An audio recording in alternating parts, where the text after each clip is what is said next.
All right, so here is a clip of Senator Rubio. Look, it goes beyond these things. That just today, Brazil, in our hemisphere, largest country in the Western Hemisphere south of us, cut a trade deal with China. They're going to, from now on, do trade in their own currencies, get right around the dollar. They're creating a secondary economy in the world, totally independent of the United States. We won't have to talk about sanctions in 5 years because there'll be so many countries transacting in currency. All right, so the U.S. being unable to sanction people down the road, well, 30% of all trade is done with the U.S., involves the U.S., right? A third of all global trade involves the U.S. And so not being able to sanction or cut off trade relations, things like that, ways to penalize people who are doing things that the U.S. doesn't like, doesn't morally agree with, it's probably not going to happen anytime soon. Now, in the U.S., you're seeing ICE being very, very gentle with people, unto the point you might think, man, what are they doing? They're being too weak.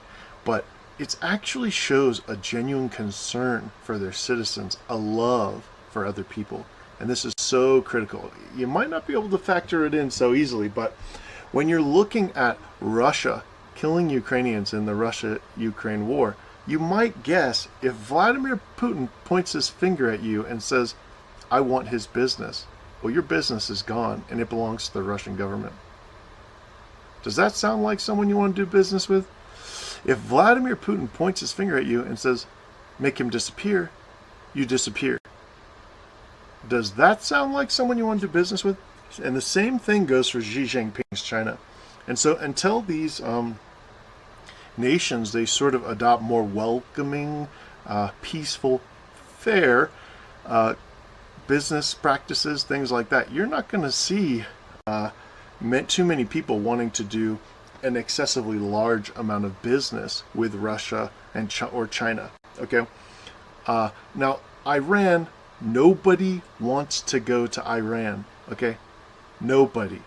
All right. There's crazy stuff happening in Iran all the time. All you have to do is Google it. South Africa is the same story.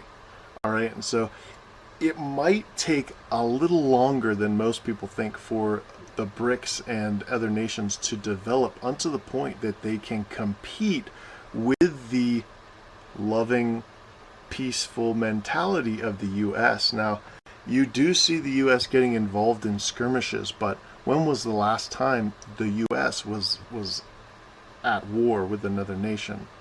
Over 50 years. And so, understanding that the mentality, business people, they are not foolish, right? Business people are not going to start large businesses in Russia right now, knowing that Russia is financially struggling. And if Putin wants to, well, he'll just take your business. And so, understanding things like this, it's the intangible wealth of love, the intangible asset value of love in your nation, and the mercy we're seeing. And some of you might be thinking, oh, well, someone just got hurt the other day by ICE. That's like 1 or 2 incidents that you're seeing on X, and the media is blowing them up on account of that. If you see how gently, right, ICE officers are taking people if they're not resisting, things like that, that's not that's not how it goes in China and Russia, right? They shoot you or you go missing. So understanding these intangibles, it's very, very important, and that is why the U.S. will continue to grow and thrive. And these tariffs that Trump is doing, they're actually pretty genius, because maybe not long term, but short term, they will cause the United States economy to boom.